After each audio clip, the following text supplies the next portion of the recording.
Ei, gente, bom dia! Quanta gente, que legal. Bom demais ter vocês aqui para o nosso evento de mobile, né, para o nosso WebTech Days, Mobile Edition. Hoje eu vim trazer, assim, a nossa ideia aqui agora, nesse momento, nessas próximas 20, 30 minutos, é a gente fazer uma viagem no tempo. Então eu vou tentar trazer para vocês um pouquinho do que aconteceu antes de você, às vezes, termos nascido, um pouco do que tem acontecido que aconteceu durante o nosso crescimento, né, durante a nossa infância, adolescência, e algumas coisas que estão acontecendo mais recentemente dentro desse mundo de mobile, de conectividade, né, de tecnologia, enfim. E, claro, dando uma puxada para a nossa ideia aqui, que é puxar um pouco para o desenvolvimento, né, para o desenvolvimento de software, que é a ideia, como a nossa aqui hoje é focar no desenvolvimento, eu vou tentar trazer um pouquinho disso também atrelado a essa viagem no tempo que a gente vai fazer. Beleza? Então, vamos falar um pouquinho da evolução da conectividade. Bom, por que eu que estou aqui não é a Catarina, né, não é outra pessoa? Na verdade, eu só estou aqui porque eu estou junto ali com o Romeu, né, participando dessa loucurada aqui do WebTech, junto com o Romeu e com a Lívia. Mas eu sou formada em ciência da computação, então é muito legal ver a Catarina aqui falando com os brilhos nos olhos do curso e tal, no terceiro período. Eu me vi muito nela, quando eu estava lá no meu terceiro período, então é bem legal. Além disso, eu tenho algumas especializações em assuntos diversos. Assim, eu fiz design de interação aqui na PUC, inclusive era no prédio da frente aqui. Tenho também liderança e inovação, tenho em produtos digitais. Então, eu sou me considero uma pessoa bem multidisciplinar, mas sempre com esse braço na tecnologia, né? Bom, de novo, por que sou eu que estou aqui falando isso com vocês aqui hoje? Porque eu atuo com mobile desde 2013, então tem pelo menos uns 11 anos aí que eu estou atuando com mobile. E eu já fiz até o Windows Phone, sim, de verdade. Eu já trabalhei com o Windows Phone. Inclusive, foi num projeto de extensão da PUC também. Mas já trabalhei com Ionic, com Xamarin, com React Native, com Flutter, com iOS, quer dizer, né, com iOS, com Android e mais recentemente com Flutter. Beleza? Então, esse é um dos motivos que eu estou aqui hoje. Mas, além disso, eu também sou coordenadora, né, do curso de Mobile Engineering da PUC. Então, ali como a Catarina também falou, né, daquelas cursos de pós-graduação do Núcleo, eu coordeno um deles. Enfim, no geral, eu adoro falar sobre impactos, né, os impactos que a gente consegue gerar através de tecnologia, através do desenvolvimento de software. E, para além desse impacto que a gente causa na vida das pessoas, como que a gente ganha dinheiro com isso? Porque também os boletos chegam, né? Bom, então, estou aí à disposição de todos vocês, tá? Vocês podem me procurar. Os próximos 3 horários eu vou estar em alguma coisa aqui, pelo menos.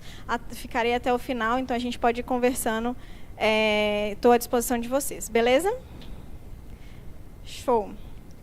Bom, aí além de ser coordenadora da PUC, eu também trabalho como head de tecnologia na COBE, que é uma empresa do Rio Grande do Sul. Então, vou reforçar aqui só o recadinho de que a PUC está recebendo as doações, então é importante, o pessoal lá está passando por muitos problemas, muitas dificuldades, assim, independente da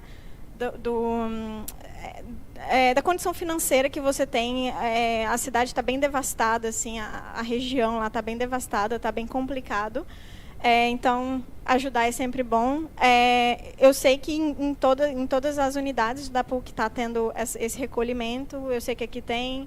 Eu moro perto do Corel, então eu acabei levando essa semana algumas doações também lá. Mas é bem importante, principalmente água, produtos de higiene e alimentos não perecíveis, beleza? Bom, por que a gente está aqui hoje, né? A gente está aqui hoje porque... Vocês conhecem a Lei de Moore? Lei de Moore? Alguém conhece? Não?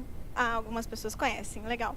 Bom, a Lei de Moore fala que o nosso avanço dos microcontroladores, né, dos microprocessadores, ela acontece numa escala exponencial do tempo. Ou seja, e isso a gente consegue ver muito bem, muito claramente, com a própria história.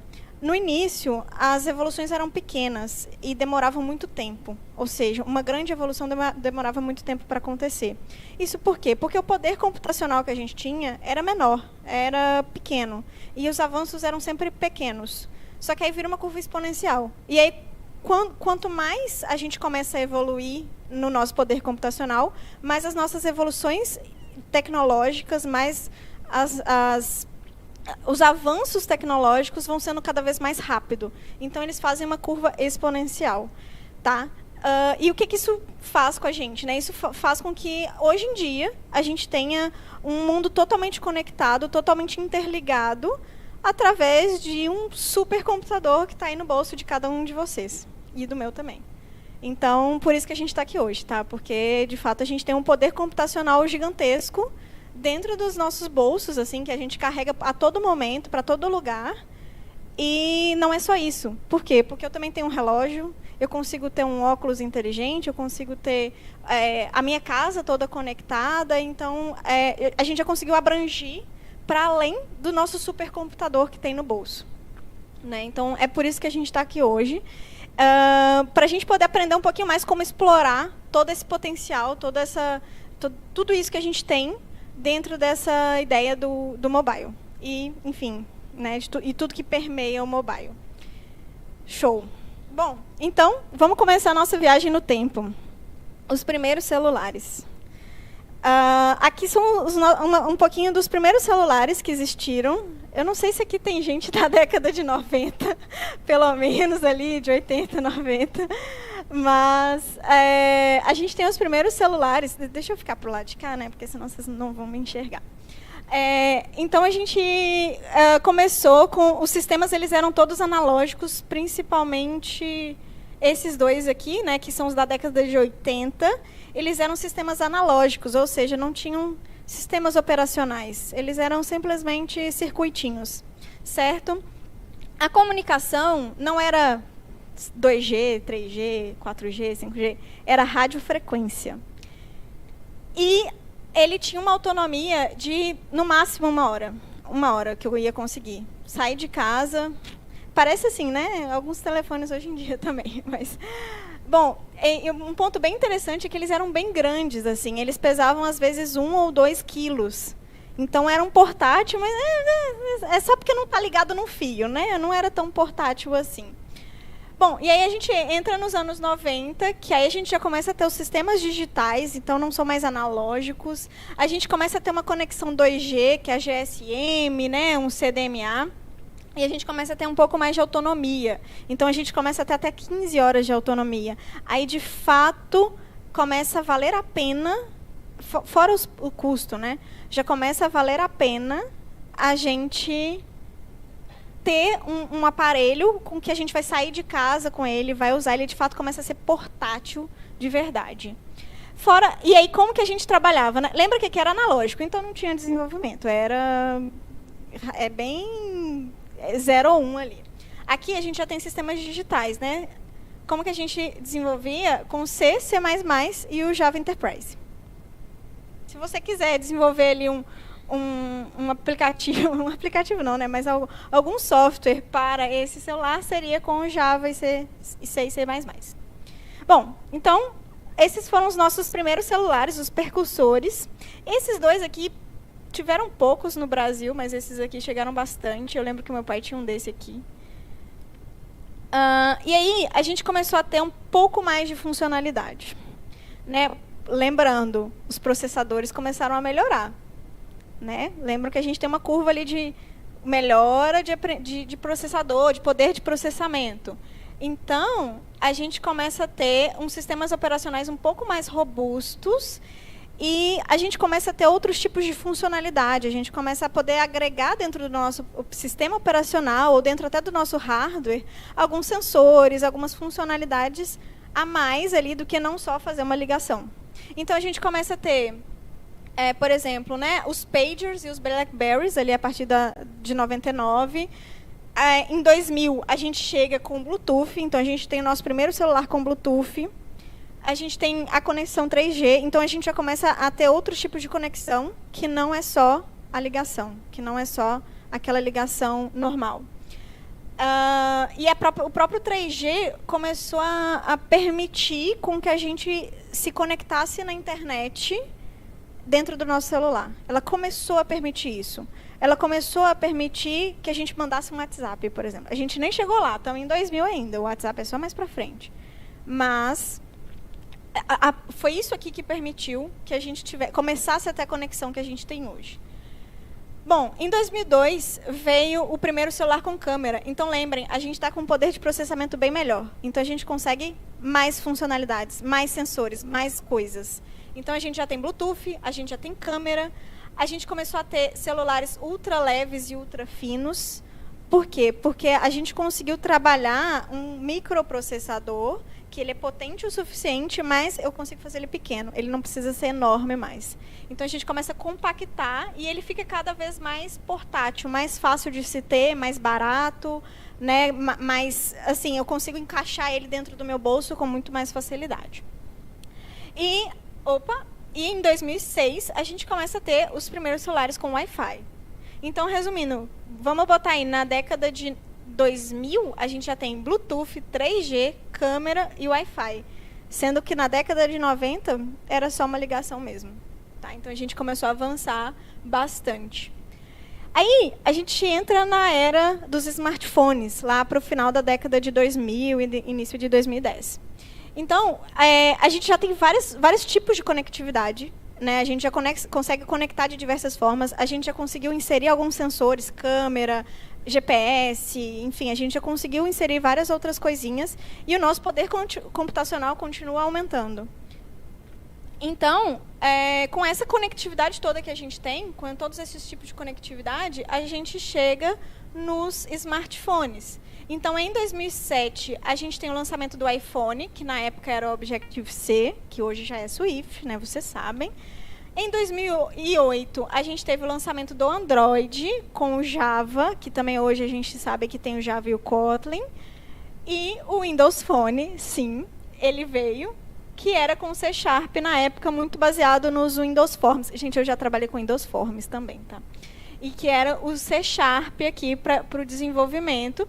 A gente sabe também que o Windows Phone não vingou, ele não existe até hoje, mas ele foi lançado também em 2008. Então, entre 2007 e 2008, foi esse boom dos smartphones, né, desses lançamentos de smartphones, que deram também uma virada na nossa ideia do que é usar um celular. Então, a gente começou a usar o celular como um hub de aplicações mesmo.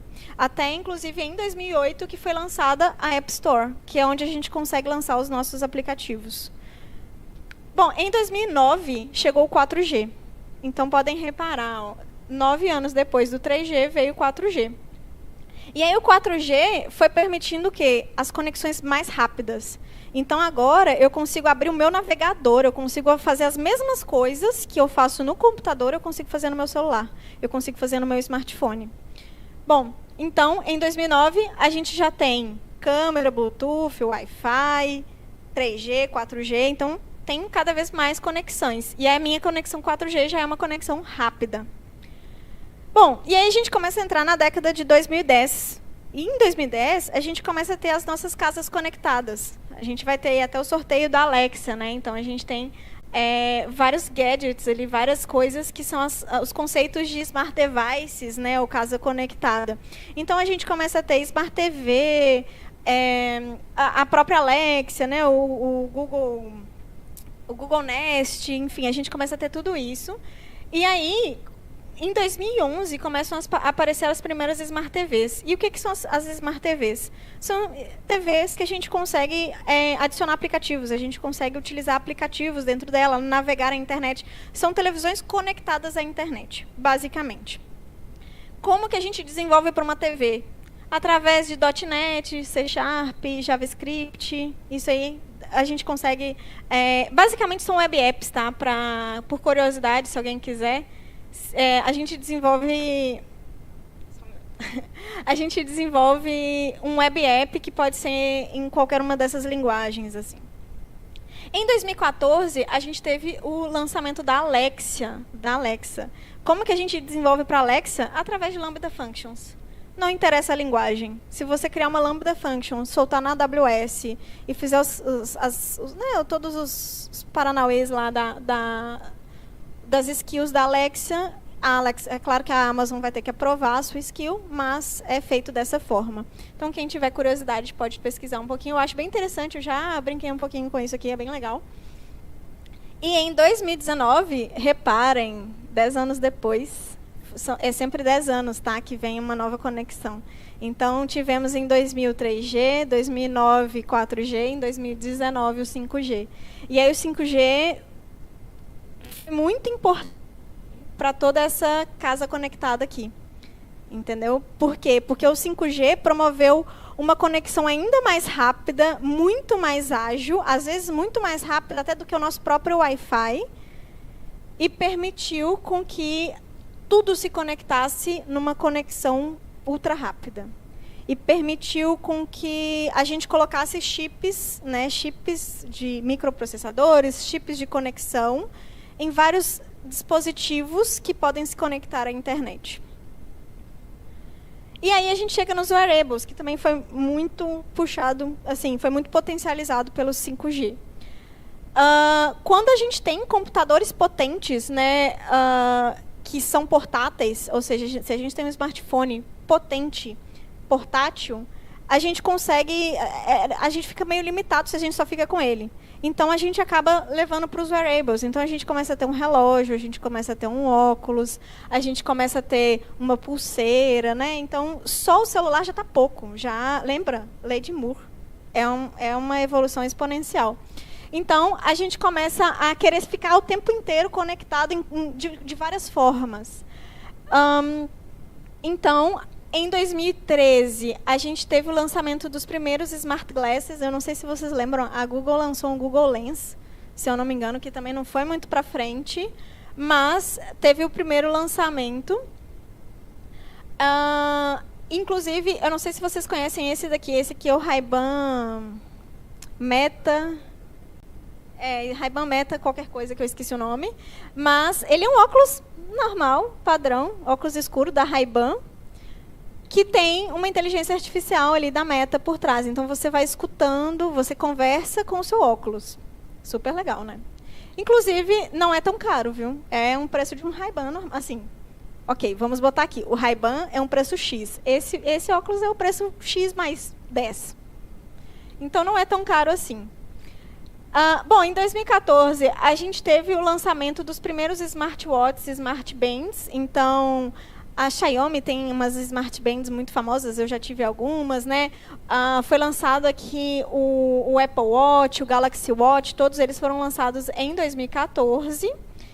E em 2024, agora... sim, vamos botar lá, né? Como que a gente desenvolve para smartwatches? Kotlin, Swift, Java... Enfim, a gente vai desenvolvendo da mesma forma que a gente desenvolve os aplicativos nativos. E em 2024, foi lançado o Apple Vision Pro, que é desenvolvido com o Swift ali dentro do ecossistema da Apple. Bom, o Apple Vision Pro vocês provavelmente acompanharam, mas ele também fizeram um grande boom dele ali, né? Porque ele é uma experiência bem imersiva de realidade virtual, em que você consegue conectar os seus dispositivos Apple ali e ter toda uma experiência bem imersiva.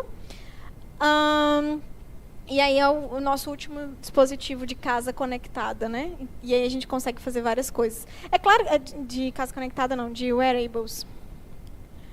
Bom, e aí, como eu já dei um pequeno spoiler, como a gente está com os processadores cada vez mais avançados, cada vez mais evoluídos, esse poder computacional, esse poder de processamento nos permite ter realidades cada vez mais imersivas. Porque antes, lá na década de 80, eu não tinha nenhum sistema digital. Na década de 90, o meu sistema digital, mas o meu poder de processamento não era muito bom. Em 2000, eu comecei a ter alguns sensores, eu comecei a ter algumas coisas. Aqui, agora, 2000 e muitos, né, 2010, 2020, eu já tenho inúmeros sensores, eu já tenho um poder computacional gigantesco dentro de uma telinha, dentro de pequenos dispositivos. Então, eu consigo ter experiências totalmente imersivas utilizando realidade aumentada, que é, por exemplo, o Pokémon GO, que foi uma febre aí em 2016, eu acho. E experiências de realidade virtual, que aí vem o Apple Vision Pro, vem o Lift, enfim. Então, a gente tem aqui, em 90, que começou a falar sobre realidade aumentada, só que ninguém tinha poder computacional, não era uma coisa acessível, era só os grandes laboratórios, as grandes empresas que conseguiam ter acesso a isso. E a gente começou a ter as primeiras interfaces em realidade virtual, feitas pela Sega e pela Nintendo. E era muito focado para jogos. Mas, de novo, era muito caro, era muito inacessível. Só pessoas muito ricas, laboratórios, grandes empresas que tinham acesso a essas tecnologias. Aí, reparem, da década de 90, só em 2012 é que a gente foi começar a ter as primeiras SDKs para a realidade aumentada. Então, a gente começou a ter o ARKit, o ARCore, o desenvolvimento da Meta também. A Meta tem, eu esqueci o nome do SDK da Meta. Em 2012 também foi o lançamento do Oculus Rift, tá? Bom, e aí em 2014, reparem, da década de 90 veio 2012, 2014, 2024. Veio a curva é exponencial. Então, em 2014, chegou o Microsoft HoloLens, que também não pegou muito no mercado. E em 2024, tivemos o Apple Vision Pro novamente. Certo? Então, a gente consegue ter ali todas essas experiências muito imersivas. E, bom, não dá para deixar de falar da inteligência artificial, né? Porque é uma coisa que existe assim, há muitos anos, há 60, 70 anos. Só que, de novo, a gente tinha um poder de processamento baixo, uma tecnologia cara, em que não era acessível a gente ter isso no nosso dia a dia, a gente ter isso livre, assim, para que várias pessoas tenham acesso, né, para que seja uma coisa popular. Hoje, a gente tem um poder computacional gigantesco, num preço acessível, ou seja, só hoje assim, tá? Só nos últimos anos é que a gente conseguiu ter acesso, um acesso democrático à inteligência artificial. Então, dá para a gente ver aqui, na década de 50, surgiu o termo da inteligência artificial. Então, ele já existe desde lá. Ele não é assim de 2019, ele não é de 2022, ele é da década de 50. E aí, na década de 80 e 90, os algoritmos de aprendizado de máquina foram evoluindo, né, com esses laboratórios, com as grandes universidades fazendo pesquisa em cima, enfim, com as grandes empresas atuando em cima disso. Então, os algoritmos foram evoluindo.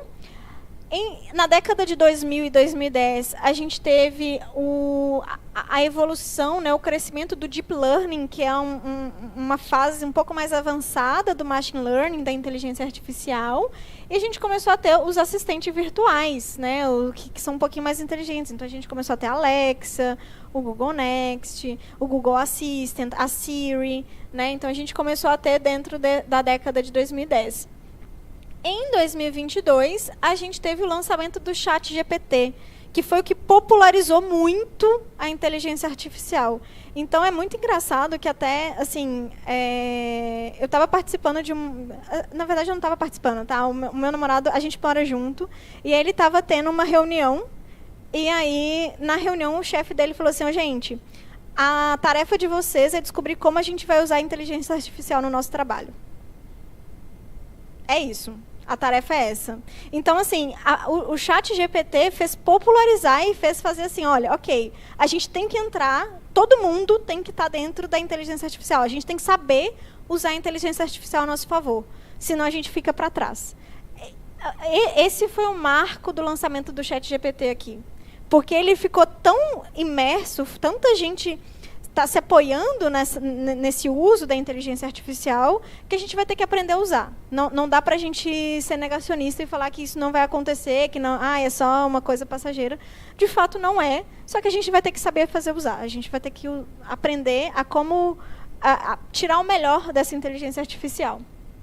E aí, como isso popularizou tanto, e já estava numa tendência, né, de se popularizar cada vez mais, No finalzinho do ano passado, foi lançado o Galaxy AI, né, que se você compra os últimos lançamentos da Samsung, já vem com a inteligência artificial da Samsung.